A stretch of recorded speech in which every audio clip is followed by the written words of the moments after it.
welcome back to my channel. Today's video, another update naman po sa Skin Magical Rejuvenating Set Kit number 2. Sa mga nakapanood po nung video ko ng February 25, yun yung gumawa ako ng update ng Skin Magical Kit number 2. Yun yung pangalawang gabi ko. Kasi nag-start ako gumamit nitong kit number 2, Feb 24. Tapos, ayun, February 25, pangalawang araw ko na yun. So, ano na tayo? March 17. So, wala pa akong isang buwan pa lang ako next Saturday sa March 25. Ngayon, dito sa kit number 2, napansin ko na nag-feel siya nung second week ko.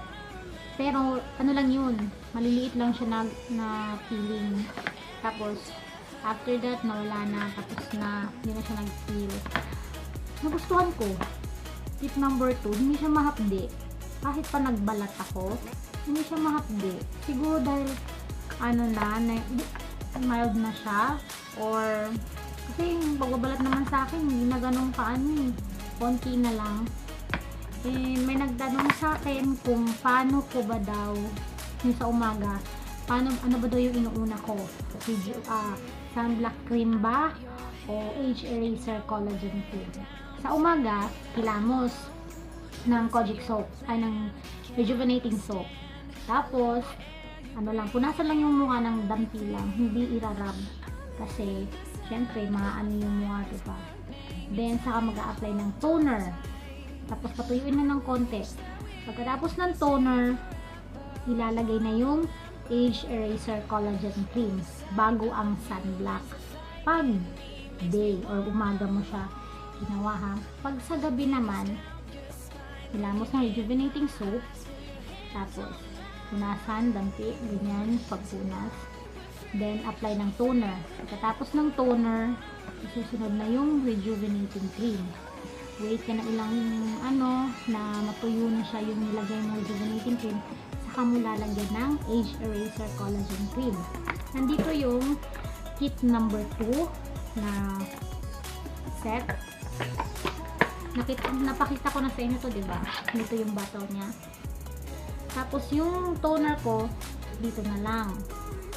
Hindi na to aabot ng pero at least umabot siya ng 3 weeks and a half. Kasi Friday na ngayon March 17. Siguro mga na lang to. 3 araw pa. Ito, 3 araw pa. Tapos yung konti na lang yung rejuvenating cream ko. Tapos yung sunblock ko, konti na lang din. Pero aabot pa to. Tapos yung age eraser collagen cream. Ngayon sa kusina namin. Dito ako nag-film kasi gabi na, tahimik, sa kwarto ang ingay. Gising pa rin si Iya. Nanonood ng YouTube. Dito na ako mag-film. Tapos na ako maghilamos ng rejuvenating soap. Gagawin ko naman sa mukha ko is maglalagay ako ng rejuvenating toner. Yung amoy ng toner, hindi siya matapang, hindi mabaho. Okay. Tapos, yung rejuvenating cream, wala ding amoy. Hindi siya maganda fragrance free. Tapos, same na sunblock, saka ng age eraser collagen cream. Ay, maglalagay na ako ng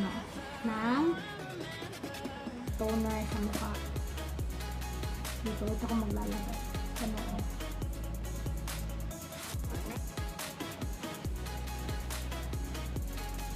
Nandahan sa may ilong.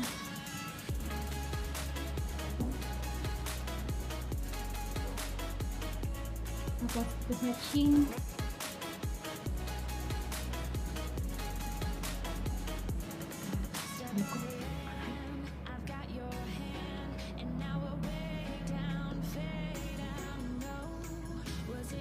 Pag natapos sa mukha, lagyan na yung leg nyo.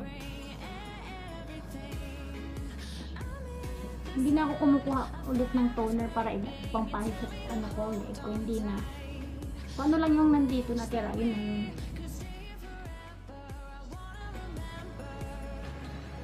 Ayan, so tapos na ako sa rejuvenating toner. Ang next ko naman is yung rejuvenating cream. Yung rejuvenating cream ko. Medyo konti na lang siya. Tapos sa noon, lagi ako magsisimula sa noon. Nakasanayan ko na kahit sa Dr. Alvin. Alvin talaga, Dr. Alvin. Tapos habang naglalagay kayo ng cream sa face nyo, sabayan nyo din siya ng massage. Yung massage na ano lang,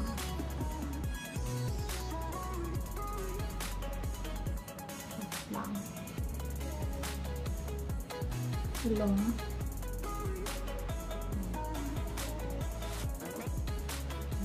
Tapos ay suko sa pagbupo. Tapos neek neek, ayan, neck. Pagkatapos sa leeg, pag medyo ano na, yung parang dry na or tuyo na, pwede na kayong maglagay ng age eraser collagen cream. Yun na yung next nyo. Yun lang naman ang update ko dito. Ito pa rin yung ginagamit ko. Yung last na update ko nito, February 25, kung napanood nyo yun. Tapos ito yung pangalawang update ko. Mauubos na yung toner ko hanggang dito na lang. Mag-iisang buwan ako sa March 24. March 25 ako mag-isang buwan dito sa kit number 2. Ano ulit ako kanina? Pag naubos ko na to, ang next na gagamitin ko, kit number 2 pa din. Yes, kit number 2 pa din. Wala akong naging problema dito sa kit number 2. Hindi siya mahapde. Okay lang yung ano niya, okay lang yung toner niya, yung mga cream, pang maintenance talaga. Yung kit number 2. Pang maintenance siya. Ito yung box niya guys. Ito, kit number 2. Yun lang naman ang update ko. Mag-isang buwan na, kaya lang dito na lang yung toner. So next, pag naubos to, kit number 2 ulit. Sobrang nagustuhan ko ang Skin Magical. Kasi kung hindi ako tatagal dito sa product na to. Hindi ako tatagal, hindi ko pag-aaksayahan yung pera ko para lang dito. Sobrang nagustuhan ko yung effect niya sa mukha ko, nag-e-enjoy ako. Yun lang. Nag-e-enjoy ako kasi hiyang siya sa akin. Wala akong naging problema. Yung iba, may nagsabi sa akin na ano daw yung mga nilalagay ko sa mukha ko. Sabi ko, naglalagay ako ng moisturizer, naglalagay ako ng toner, naglalagay ako ng sunblock. Sabi niya, yung asawa niya, Dove lang daw yung nilalagay sa mukha, yun naman daw kailangan ng ganito ng isa laki nagsabi sa akin. Sabi ko naman, wala namang problema kasi nasa babae yun, diba? Kung ano yung gagamitin niya para sa mukha niya. Pero guys, napaka-importante na mag-moisturize ng mukha, napaka-importante na mag-sunblock, napaka-importante na mag-tone ng skin sa mukha. Hindi ko naman sinabi na gumamit din kayo nito, diba? Nasa sa inyo yun eh. Tsaka hiyangan to. Hindi mo malalaman na hiyang sa'yo yung product. Kasubukan, diba? Yun lang naman ang maano ko. Kaya nagdebate. Natatawa talaga ako eh. Yun lang naman ang may i-share ko sa inyo. Hindi ko lang patatagalin tong video na to. Kung may mga tanong kayo, comment or mag-message kayo sa Facebook page ko. Ang ingay ng pusa sa labas. Kinakalkal yata yung basura. So yun, basta message nyo ako sa Facebook page ko. Doon na lang ako sasagot sa mga tanong nyo about ito sa skin magic. Pala, importante din na uminom ng madaming tubig. Madaming tubig para yung skin, kasi maganda ang naitutulong ng tubig sa katawan natin para mag-flush out, para ma-flush nyo yung toxin sa katawan nyo, nahahydrate niya yung skin natin. Magtataka kayo bakit dry yung skin nyo. Siguro may na kayo uminom ng tubig, siguro hindi kayo nag-lotion, Mga ganun, nagbabay siya. Tsaka siguro pag nagbabad kayo sa tubig, matagal. Isa yan sa nakakapagtagay ng skin. Yun lang naman, hinahabol ko lang. Nakalimutan kong sabihin sa inyo. Bitin ang video na to. Gusto ko sana siyang habaan, pero sa susunod na lang na update ko, gagawa ko ng separate video kung ano yung ma-share ko sa inyo about skincare. Kasi malapit na yung NC2 ko. Sana makapasa ako para lisensyado na akong beauty care expert. Yun lang naman.